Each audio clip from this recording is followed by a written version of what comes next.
With Ring cameras and doorbells, it's easy to keep every fright in sight. See who's there. Keep your scaredy cats company. Oh, it's okay, sweetie. I'll be home soon. And protect your crypt from the real monsters.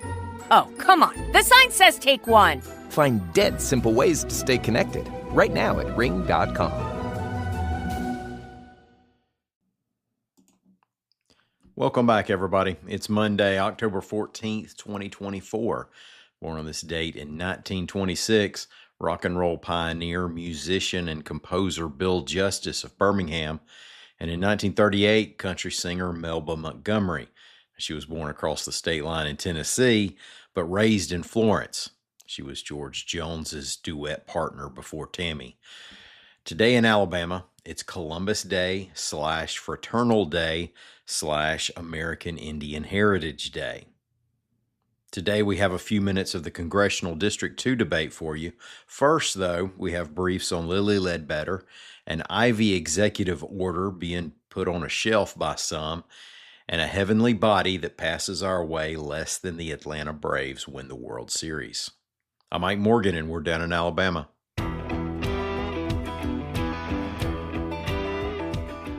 Lilly Ledbetter, an employee at the Gadsden Goodyear plant who became a symbol for fair pay for women, has passed away from respiratory failure, reports AL.com's William Thornton.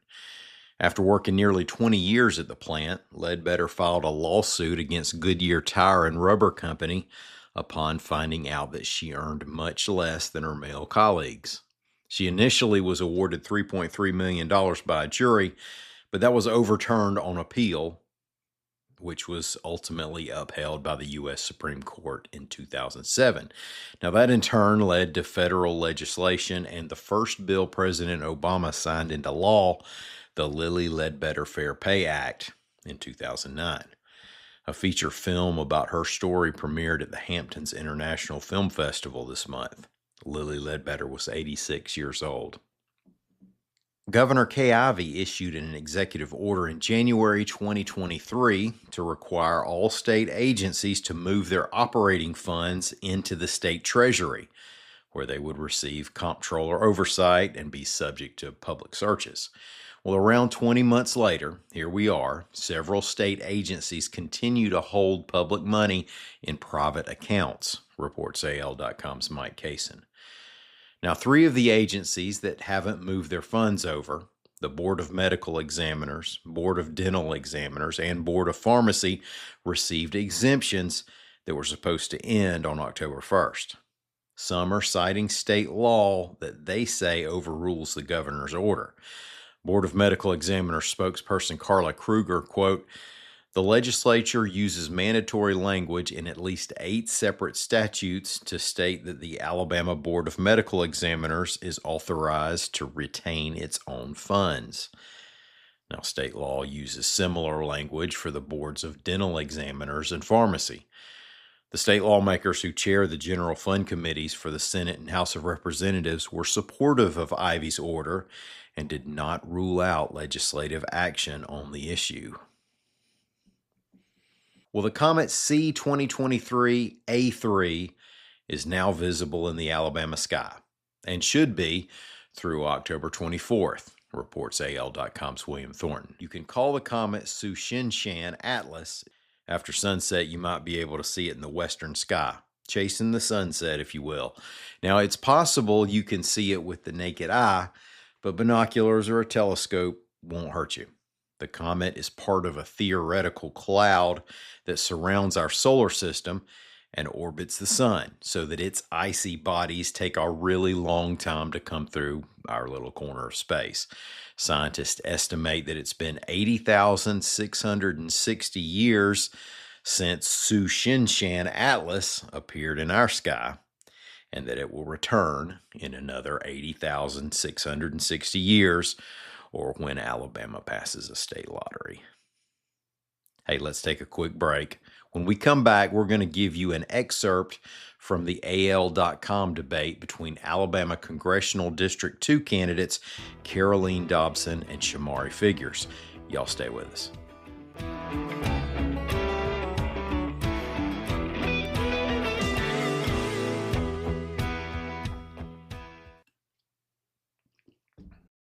Ryan Reynolds here from Mint Mobile. With the price of just about everything going up during inflation, we thought we'd bring our prices down. So to help us, we brought in a reverse auctioneer, which is apparently a thing. Mint Mobile Unlimited Premium Wireless. How to get 30, 30, bit to get 30, bit to get 20, 20, 20, bit to get 20, 20, bit to get 15, 15, 15, 15, just $15 a month? Sold! Give it a try at mintmobile.com/switch. $45 upfront payment equivalent to $15 per month. New customers on first 3-month plan only. Taxes and fees extra. Speed slower above 40 gigabytes. See detail. This is an ad for BetterHelp. Welcome to the world. Please read your personal owner's manual thoroughly. In it, you'll find simple instructions for how to interact with your fellow human beings and how to find happiness and peace of mind. Thank you, and have a nice life. Unfortunately, life doesn't come with an owner's manual. That's why there's BetterHelp Online Therapy. Connect with a credentialed therapist by phone, video, or online chat. Visit BetterHelp.com to learn more. That's BetterHelp.com.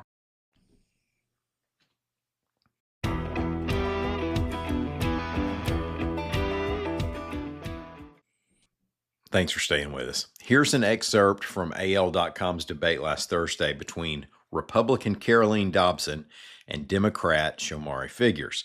Now, we typically don't get too deep into more localized elections, but this one has added significance for a couple of reasons. First, it's the first election involving the radically redrawn Congressional District 2. Second, this race has national significance since part of the reason it was redrawn as it is was to give the Democratic Party an upper hand at claiming the seat, presuming that a higher percentage of black voters would more likely vote for the Democrat. Now, if that happens, it'll be a seat flip in the U.S. House of Representatives. Now, I selected two questions that came up during the debate to play here. One being immigration/illegal immigration, which I selected because it's one of the hottest topics of the day. The other being the economy, which I selected because I wanted to. Now, again, the Republican is Caroline Dobson, the Democrat is Shomari Figures, and the host is notable AL.com multimedia journalist and occasional Down in Alabama guest Ivana Harinkyu. It's time for question one, and I think that we should get started with something that is on everybody's minds right now, and that is the economy. So, Caroline, what do you think is the biggest issue that you see with the economy in District 2, particularly in the rural small towns in that district, and what would you do to help if you were elected to Congress?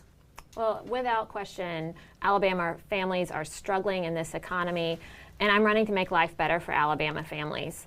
You know, I was in the grocery store the other day, and it's almost impossible to buy a gallon of milk and a box of cereal for less than $10. And families throughout this district are struggling. Without question, inflation is killing us.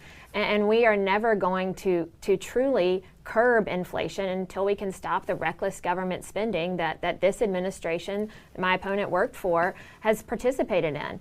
This administration, the Biden-Harris Figures administration, is set to increase our national debt by $8 trillion. That means that our debt payments amount to about $2 billion a day. That is making the cost of goods continue to rise and rise and rise.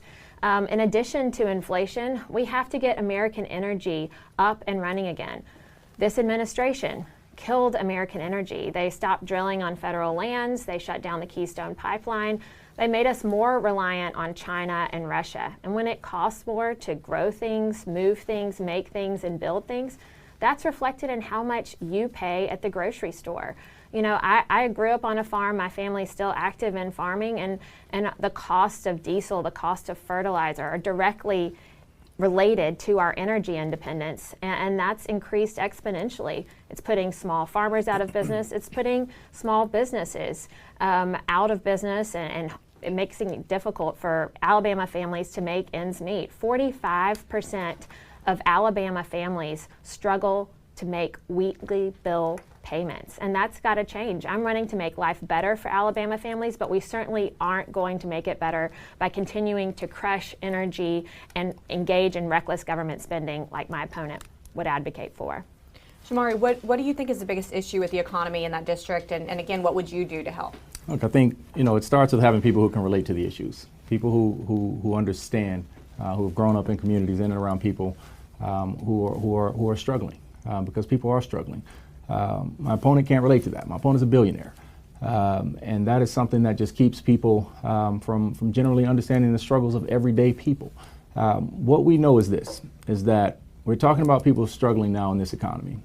But when you go to Union Springs, when you go to Phoenix City, when you go to Tuskegee, when you go to Pritchard, when you go to cities across this district, this struggle is not new for people. People have been struggling for far too long. People have been struggling to create jobs in these communities, to improve conditions in these communities, to fight poverty in these communities for decades. Now, I'll remind my colleague that the state of Alabama has had Republican leadership at the governor's office, the lieutenant governor's office, the secretary of state, and the attorney general's office for the last 2+ decades. Right? So this game of just picking a Democrat, my nearest Democrat, and blaming everything on a Democrat, that's not solving problems here. We have to have real leadership that's going in place with real solutions. Economically, listen, President Biden inherited the worst economic situation since the Great Depression. Every economist acknowledges that. Through no fault of any president, the economic conditions that we struggled with coming out of COVID led to supply chain shortages, worker shortages, job losses, and it led to a rise in costs. And this administration has done very good work in making sure that we did not fall off of a fiscal cliff into a depression or a recession. And so we're seeing the product of that now. We're seeing strong job reports. We are seeing the stock market performing at all-time highs, right? But we got to keep doing what we're doing. We got to make sure that we're continuing to advocate for a strong fiscal, responsible government to keep us going down the path and to get to that light at the end of the tunnel. And from that, Caroline, you get 30 seconds to rebut anything if you'd like to. I mean, I wish I were a billionaire, but the truth is there's only one of us at this table that owns a $1.5 million house, and it's my opponent, and it's right outside of Washington, D.C. He talks about state leadership, but the reality is for 12 of the past 16 years, Democrats have been in the White House. Democrats have been in control. They have led our country towards exponentially increasing our debt. And the more that we spend government dollars, the more the cost of goods is going to go up. The more it's going to cost you to put food on the table, to put gas in your car. Now, let's move on. We're going to talk about immigration. Shamari, how would you have voted on the Bipartisan Border Act of 2024 that was stalled by Republicans? And what would you propose to handle the situation at the border? Look, first when I think of immigration, I think of a man named Gerald, who came to this country so enamored with the possibilities of what it could provide and what it meant and its story of possibility, that he learned to refine his English by listening to Martin Luther King speeches. I think about the woman Kathleen, who became his wife, who also immigrated here from that same country, who has gone on to a career in the healthcare space. I think about their daughters, their 4 daughters. That they raised here in this nation. All of them have advanced level degrees. All of them are making positive contributions. 2 of them are in education. One of them is an Ivy League educated gynecological oncologist, and one of them has 4 different degrees from 3 different Ivy League schools, and I have the privilege of calling her my wife. They immigrated here from Haiti. And they didn't come to this country and eat dogs and cats. What they came and ate was public service, Ivy League degrees, education, and positive contributions to America. And so our immigration policy has to be informed. It has to be responsible. It cannot sacrifice the core values of what makes this country what it is. It cannot be so rooted in fear mongering and pulling people together to isolate groups or to isolate against groups around fear. Our immigration policy, it has to prioritize protecting our border. It has to prioritize reforming our asylum process. And we have had, as you mentioned, solutions on the table that were drafted by Republicans. Republican Senator James Lankford drafted that bill. But Republican leadership, Donald Trump, elected, he'd rather run on a problem rather than working to help pass a solution. And we cannot have that. We have to get real people in Washington that really want to see solutions to these issues. And I think it is clear that my opponent will stay the course with the Republican opposition that we've seen to bringing real change to the immigration system here in the United States. Caroline, how would you have voted on that act? And again, what would you propose to handle what's going on right now at that border? There's no question that our border crisis, and it is a national crisis, is negatively impacting Alabama families. I'm running to make lives better for Alabama families. Of course, we benefit from legal immigration, and I welcome everyone to utilize that process. I was visiting recently with Dr. Patel at Jackson Hospital. Thank goodness for people like him who have legally immigrated here, who are providing health care in communities that most need it. Unfortunately, members of his family and community cannot come to America and immigrate because they're being held up by a system that's taking years and in some cases even decades. In the meantime, we have an administration that has flung open our southern border, has allowed 8 to 10 million non-residents, non-citizens to come across our border, and is using American taxpayer dollars to pay for health care, clothing, education for those folks who have just come across. What's even more concerning is that according to Border Patrol data from just last week, there are 662,000 individuals with known criminal histories that have come across our border. This is making our communities less safe. Look, we absolutely need to revamp the legal immigration process to encourage and incentivize people to come here and make our country better. But the open border is an entirely different matter. And the thing is, the Democrats want to keep politicizing this issue, but the Biden-Harris Figures administration opened the border without legislative action. I would not have voted for that bill because it allowed thousands to come across our border without vetting process, thousands of folks from the cartel bringing fentanyl. And we can and come up with a solution if we just enforce the law. If this administration would just enforce the law. Shamari, you have 30 seconds to rebut if you would like to. Look, our immigration policy has to be grounded in facts. And the fact is that over half of the people who are in this country illegally did not come across our southern border. They came here on visas that they overstayed. They came here through legal processes and left. And so we need to be real in how we're actually going about and where we're focusing resources in terms of reforming our immigration process. It cannot just be as simple as saying, hey, we're going to blame everything on the people coming across the southern border with no reality, with no understanding of the true causes of immigration problems that we have here in the country. Hey, if anybody out there wants to accuse me of being a billionaire, go right ahead. I feel like I could make that rumor work for me somehow. Some of our reporters did a story after the fact. Their reporting makes that claim look quite dubious. Even the Democratic Party refers to Dobson as a multimillionaire and not a billionaire. And the same reporting determined that Figures rents a Maryland home worth up to $1 million. Election Day is November 5th, everybody. Have a great day. Thanks for listening. We're going to be back here again tomorrow. Until then, y'all come on by and see what we're doing on the internet at al.com.